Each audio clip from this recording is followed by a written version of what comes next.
Dems, Piker, pickle. Thank you, Politico. Hasan Piker's new role as a midterm surrogate and potential influence on the 2028 presidential race is driving a wedge in the Democratic Party. News first reported in Playbook that the far-left political streamer with millions of followers and a record of what critics like center-left think tank Third Way, I disagree with the center-left label there, call anti-American, anti-women, anti-Western, and anti-Semitic comments will stump in Michigan with Senate candidate Abdul El-Sayed next month launch an avalanche of criticism from Republicans and Democrats. El-Sayed's opponent, Mallory McMorrow and Rep. Haley Stevens, lambasted El-Sayed, with Stevens telling Jewish Insider, quote, "Someone who's campaigning with somebody like that is not going to win in Michigan," which is really funny to say, as if being openly pro-Israel is going to win you a bunch of Democratic support in Michigan. McMorrow said Piker, quote, says extremely offensive things in order to generate clicks and views and followers, which is not entirely different from someone like Nick Fuentes, comparing him to the anti-Semite nationalist influencer. This is obviously pathetic and makes you unelectable. Comparing somebody like Hasan Piker with a neo-Nazi is just completely abhorrent and out of the pale and disqualifies you from serious consideration to any kind of office, in my opinion. You know, my personal opinion. But if you watch me, you know how I feel about Israel, right? It is a fact that anti-Israeli sentiment in the Democratic Party is skyrocketing. Like, it is not uncommon to see young people, I mean young online, like not political actors or whatever, I'm talking like kids on Fortnite or whatever, use the term Israeli as a synonym for bad. Like, that's really common now. This is not only a losing battle for the Democrats specifically, but especially for Democrats that are trying to win the youth vote. Like, this is one of those, I mean, it's going to end up being a 90-10 issue pretty soon. It's not even an 80-20. Among young Democrats, it pretty much already is a 90-10 issue. So it is a fact that Democrats are moving away from Israel. And it seems like a lot of Democratic candidates, rather than doing the typical thing that you would do, which is cynically kowtow to their interests, but then kind of like, you know, waver on them once you're in office, right? You'd expect that on a lot of issues. They'll be like, yeah, fuck Israel. Then they get into office and they start funding the Iron Dome. Instead, they are committing suicide over this issue. Like, they are insisting, no, we're not budging even slightly. We refuse to accommodate the demands and preferences of our constituency. Now, please vote for us, or you're an anti-Semite. This article in Politico is referencing this one, which I think has a bit more of a punchy title. Both are by Adam Wren. Why Some Democrats Want to Shut Off Hasan Piker's Megaphone.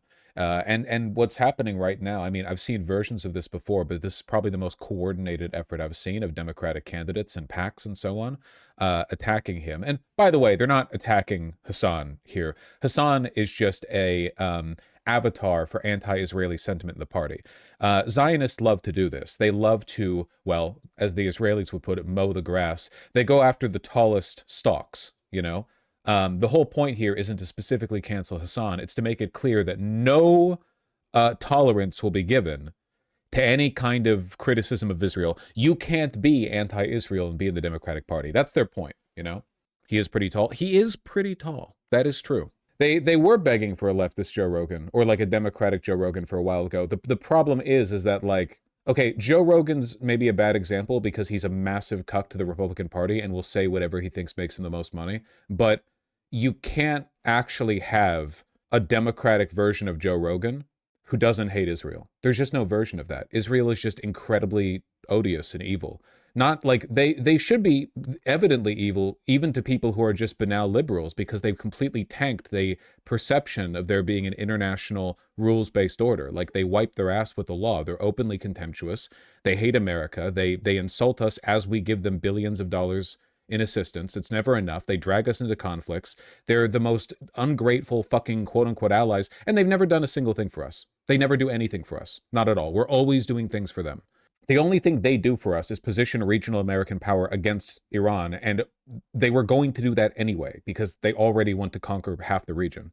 There's just no version of a Democratic Joe Rogan, or honestly of any kind of like remotely left of center populist or youth-based movement that is not rooted in some way in opposition to Israel. And you know, there are lots of governments out there that are also really bad. It's not just Israel. Turkey's pretty bad. Azerbaijan's pretty bad. Armenia's pretty bad. Saudi Arabia's pretty bad. There are lots of bad countries countries out there, but Israel is the only country that gets this level of deference. You can be flippantly insulting towards England or France or Spain or Germany. You can be flippant about any country on earth. It is Israel specifically that gets you this behavior. Or to put it another way, like I have seen many people make plenty of derisive comments about the British or the French. I have never seen it lead to this. It is specifically Israel that cannot be criticized. And everyone who's young knows this.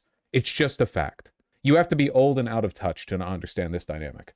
So, like, which way, Democratic man? Do you ignore this truth and just continue to walk directly into a wall, stumbling over and over again? Do you want the Democrats to be like the Labour Party, where after a bunch of unsuccessful attempts by the Tories to rule the country, now Keir Starmer has like an approval rating of negative 8%, leading the way for a reform victory? Or do you want Democrats who actually do something? Piker's rise as a Democratic influencer and surrogate coincides with the party's long search for a path out of the wilderness, particularly in recapturing young men. Piker is scheduled to appear in a live stream Choose Your Fighter rally organized by Hey! I know those guys. Progressive Victory at 6:30 p.m. Rep. Ro Khanna is among the list of attendees. Main Democratic Senate candidate Graham Plattner was originally billed as a participant, but he pulled out of the event. It was a communication error. Oh, it says that right here. A person familiar told Politico Plattner's planned appearance was a miscommunication. Such is life. And on Sunday, Piker will rally with Bernie Sanders at a Tax the Rich rally. Taxing the rich? Can we even do that? That's crazy. The question over Piker's prominence also comes as both the Republican and Democratic parties ask fundamental questions about how big their tent should be. Again, like any tent for the Democrats that does not include people who are anti-Israel does not include a majority of the Democratic constituency. And if you're counting young people specifically, more than a majority. Well, I guess not more than a majority, but more than 50%, certainly. Do with that what you will. In an interview with Politico, Piker downplayed accusations that had been leveled against him, like center-left think tank Third Way, whose leaders wrote in a Wall Street Journal op-ed that Piker had a history of anti-American, anti-women, anti-Western, anti-Semitic comments. Piker said Third Way was losing their institutional relevance. That's fucking true. He also said he's merely channeling, not changing the attitudes of the Democratic base. That's half true, certainly, when it comes to being disdainful towards Israel. You are, or he is, channeling that attitude. Also, there's nothing wrong with changing the opinions of the Democratic base. I guess I reject the premise that there's anything wrong with being influential. I would argue that with regard to issues like, taxing the wealthy or opposing Israel, any change that Hasan presses onto the Democratic base would be one for good. Therefore, it should be celebrated. That is how politics works, you know? Democrats often like to pretend that people's political beliefs are unchanging, and the most a representative can possibly do is adjust their beliefs to accommodate the positions of the media. Except, I guess, for Israel, in which case all of a sudden we no longer believe in popularism. Piker is close to, but not over, the Nick Fuentes line, where going on his show itself is indefensible. Third Way co-founder Matt Bennett, who's been sounding the alarm about Democrats' affiliation with Piker, affiliation, not affliction, told Politico. Bennett added that Democrats, quote, take on all his baggage if they don't overtly reject him. This kind of woke one style virtue signaling, gatekeeping, purity testing bullshit is how you destroy a political party. It's absolutely insane they're still trying to pull this stuff. If Hasan Piker is beyond the pale, then the party's done. It's so lazy. Well, yeah, because it's what they do in lieu of making an actual argument, you know? Which he said is dangerous because it empowers the right and gives them an incredibly powerful tool to hit Democrats with that's very bad. What could you possibly hit Democrats with over from the right for their affiliation with Hasan? You know? What, like, genuinely, what would you... Oh, 9/11. What are you going to do here? Third Way is dying and this is their death throes. Yeah, but the interests that Third Way represents are not dying. Unfortunately, their positions on this issue specifically are held by a significant number of Democratic politicians. Politico surveyed 14 potential 2028 Democratic presidential candidates, asking whether they would appear in a live stream with Piker if invited. Only 3 definitely said they would. That is insane. In an age where Democrats are incredibly unpopular, and they have failed to secure what, I mean, you would expect they would get in the youth vote, especially after 2024. Only 3 out of 14 saying they would appear on the live stream of the most popular, leftist content creator who is very popular with young people is insane. Cory Booker, Ruben Gallego, and Alyssa Slotkin said they wouldn't go on Piker's stream through spokespeople. Mr. Piker's terrible comments about Jewish people, 9/11, and other areas aren't the kind of conversations Cory participates in, and he will not be joining him on a stream, an aide to Booker told Politico. Keep in mind, Politico is right-wing Trumpist media. Yes. Also Epsteinite, no? Oh, no, sorry. Atlantic is the one where the owner was friends with Ghislaine Maxwell. This is the one where the owner is an insane, non-Jewish Zionist, far-right friend of Trump. Yeah, no, I'm aware. Keep in mind, they would all appear on Fox News if given the opportunity. Yep, absolutely, 100%. Who would appear on Piker streams? Ro Khanna, of course, California Governor Gavin Newsom, and Rahm Emanuel. Rahm Emanuel is funny, and Governor Newsom is desperate for attention. Booker didn't have any issue meeting with Netanyahu. Aides to Pennsylvania Governor Josh Shapiro and Andy Beshear declined to comment, no doubt. Aides to former Vice President Kamala Harris, Transportation Secretary Pete Buttigieg, and Mark Kelly, Maryland Governor Wes Moore, and Illinois Governor J.B. Pritzker did not respond. Pritzker might, maybe. Gavin Newsom would come onto the stream if an aide gave him data saying it would help him. Yeah. Did you see that interview clip? I didn't even see this. I saw another clip from this interview. This one's worse than the previous chunk that I saw. It's crazy. Where he says he doesn't have a problem with the abduction of Maduro, nor with the regime change in Cuba. Should the U.S. try to bring democracy to Cuba? I appreciate in one respect that the Trump administration sort of approaching things because of opportunistic the situation regarding Venezuela, that this quasi-blockade has created conditions where now we have 51 prisoners that have been released, that we're having a different conversation with the leadership, that we're negotiating a different framework from a different position of strength. So how is he so bad at this? I'm telling you guys, his original plan was to run as a Republican. When he launched his podcast and then started having on and agreeing with conservatives, his plan was to reposition himself as a common sense conservative and an antidote to like Trumpist hysteria. He probably would have gone with that were it not for the fact that things didn't pan out the way that he wanted. Now he's going to run as a Democrat. Appreciate and admire at least a willingness to iterate. But look, this you talk about a dictator. By the way, again, like a reminder of my contention here. My problem here is not that Governor Newsom opposes the Cuban regime. I think the Cuban regime is very ineffective and cruel to its citizens. The problem here is not that he isn't pro-Maduro. I'm not pro-Maduro, and I never have been. The problem is he's not liberal. This is illiberal. The idea of America invading Cuba and forcing regime change, the idea of us just kidnapping a sovereign, the head of state, that's illiberal. It goes against the idea of the international rules-based order that is the cornerstone of post-World War II liberal geopolitics. If you think you can solve every problem in the world by just invading, killing, and kidnapping whenever you like, it's illiberal by definition. Have been released, that we're having a different conversation with the leadership, that we're negotiating a different framework from a different position of strength. So I appreciate and admire at least a willingness to iterate. But look, you talk about a dictatorship. Right. You're talking about Maduro. No love lost for Maduro. You're talking about a dictatorship. You're talking about the leadership in Cuba today. Yeah. So pursuing those values, absolutely. Like, look at that. Easiest thing in the world. No, I don't support invading Cuba. Like, that's what we're talking about. He said bringing democracy to Cuba. You know what that fucking means, okay? It's a euphemism that we've been using for decades. We used it in Iraq in 2003. Insane. But he can't even do that. He can't even say that. How democratic is Venezuela now? Much so, I'm sure. And it just pisses me off, man. Would you support Al Gore in 2028 if he ran? Al Gore is genuinely like leagues better than every fucking Democrat today.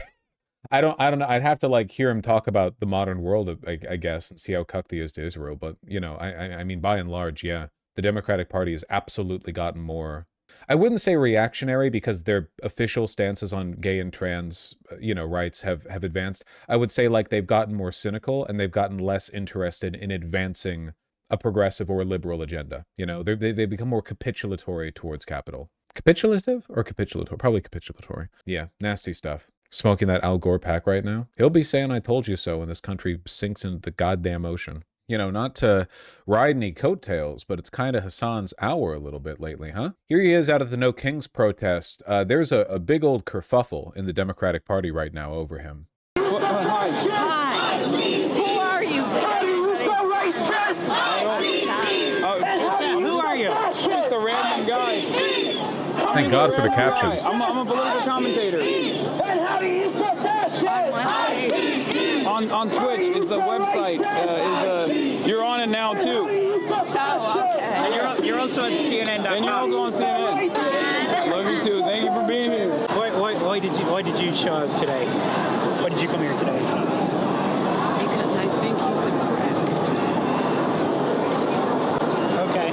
Do you think are the Democratic Party meeting the moment? No. I was about to ask the same question.